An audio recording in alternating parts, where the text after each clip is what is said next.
विदर्भात ऊसाची शेती फारशी केली जात नाही, पण काळ्या ऊसाची तसंच औषधी वापराच्या ऊसाची शेती करण्याकडे शेतकऱ्यांचा कल वाढतोय। वाशिम जवळच्या काटा गावातल्या रघुनाथ बोलवर यांच्याकडे सध्या अर्धा एकरात काळ्या ऊसाची लागवड आहे। यापासून त्यांना किमान 1 लाख रुपयांचा निव्वळ नफा मिळण्याची अपेक्षा आहे। आज आपण बोलवर यांच्या काळ्या ऊसाच्या शेतीची पाहणी करण्यासाठी वाशिम जिल्ह्यात जाणार आहोत।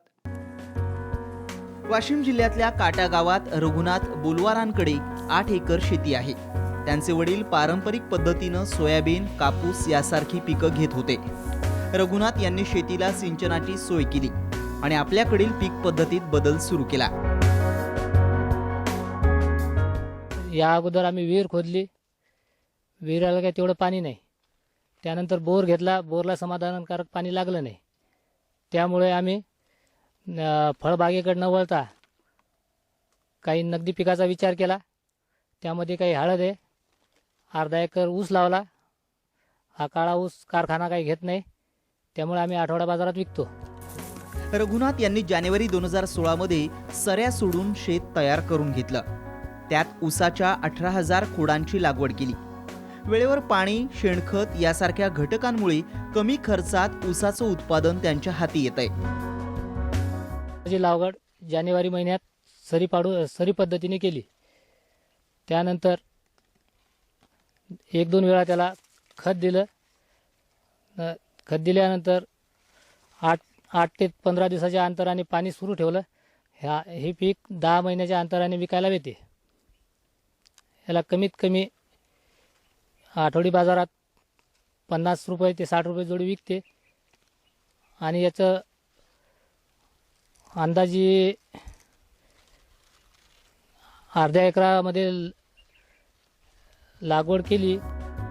या पिकाला आठवडी बाजारात चांगली मागणी असल्यानं विक्री चांगली होईल अशी त्यांना अपेक्षा आहे।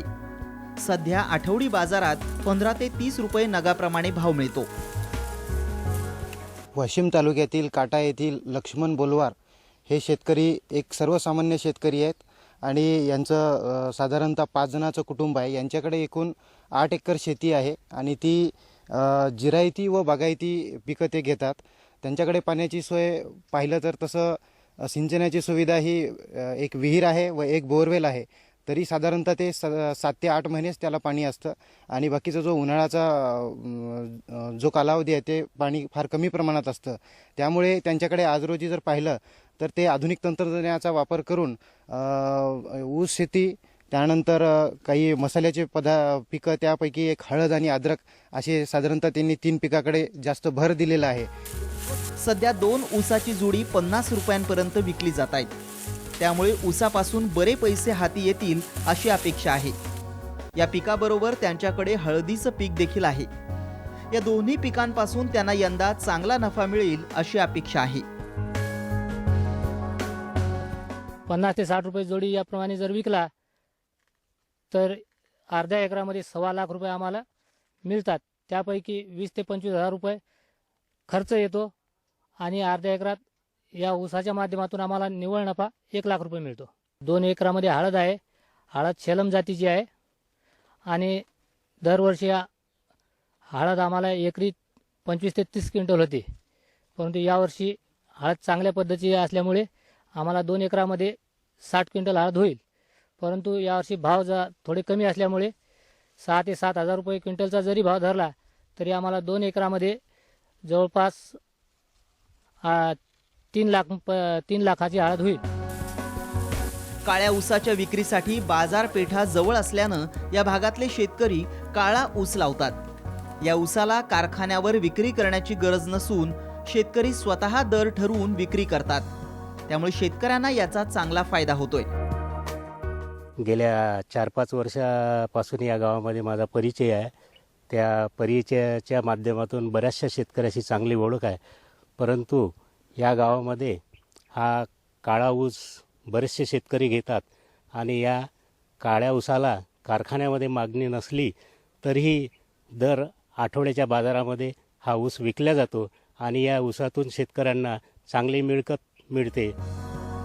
रघुनाथ यांना काळ्या ऊसाबरोबर हळद, सोयाबीन, तूर, हरभरा यासारख्या पिकांपासून वार्षिक अंदाजे 5 लाख रुपयांचं उत्पन्न मिळतंय।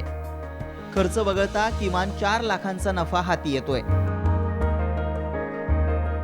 त्यांच्याकडे आज रोजी फळबाग नाही आहे, मात्र ते या पिकाकडून आर्थिक उन्नती कशी साधता येईल, कुटुंबाची आर्थिक उन्नती कशी साधता येईल याचा चांगला प्रयत्न केलेला आहे. त्यांच्याकडे पाणी जरी कमी असलं तर ते कमी पाण्यामध्ये चांगली शेती करण्याचा प्रयत्न केलेला आहे. तसं विदर्भाकडे ऊसाची शेती करणारा शेतकरी म्हणून पाहिलाच जात नाही. पश्चिम महाराष्ट्राकडे ऊसाची शेती म्हणून पाहिला जाते, परंतु विदर्भातील वाशिम तालुक्यातील या काटा येथे हे सुद्धा शेतकरी ऊसाकडे वळलेले आहेत. त्यामुळे आणि ते त्यांचा ऊस ह्या कारखान्याला न देता स्वतःच त्याची मार्केटिंग करतात. जसं की वेगवेगळे उत्सव सण आले किंवा लोकांना आरोग्यासाठी हे काळा ऊस हा चांगला मानला जातो. ही स्थानिक जात असल्यामुळे लोक याला खाण्यासाठी सुद्धा पसंती देतात. त्यामुळे ते बाजारात नेऊन आठवडी बाजारात नेऊन ते आपली ती किंमत ठरवतात 25 ते 50 रुपयापर्यंत मागणीप्रमाणे, आणि ते त्यापासून अधिक पैसा मिळवतात. त्यामुळे ते जे मेहनत घेतात, जी काही मेहनत करतात शेतीमध्ये, त्यापासून त्यांना आर्थिक उन्नती सुद्धा साधता येते. साधारणतः त्यांच्या 8 एकराचा विचार केला तर अर्धा एकरामध्ये ऊस आहे, अर्धा एकरामध्ये हळद आहे, 2 एकरामध्ये हळद आहे आणि अर्ध्या एकरामध्ये अद्रक आहे. यापासून साधारणतः त्यांना 5 लाख रुपयाचं उत्पन्न मिळते. साधारणतः लाख रुपयाचा जरी खर्च वगळला तर नगदी 4 लाख रुपये त्यांना यातून उत्पन्न मिळते. व इतर क्षेत्रामध्ये त्यांची सोयाबीन व तूर आहे, त्यातूनही त्यांचं वेगळं उत्पन्न मिळते. मुलांनी शेतीत प्रगती केल्यामुळे शेतीतून प्रगती साधणं शक्य झालंय. बागायती पिकांनी शेतीतलं उत्पन्न दुप्पट केल्याची त्यांच्या वडिलांची भावना आहे. इकडे 8 एकर शेती आहे. पहिले आम्ही सोयाबीन तूर पीक घेत होतो, त्याच्यात काय तेवढं काही परवडत नव्हतं. पोरं मोठाले झाल्यावर पोराचे काही सहकार्य मिळाल्याने काळा ऊस, हळद, अद्रक हे पीक घ्यायला सुरुवात केली. तेव्हापासून उत्पन्न चांगलं मिळायला लागलं आणि समाधानही मिळायला लागलं. तुरीच्या पिकात काही तेवढं उत्पन्न मिळत नव्हतं.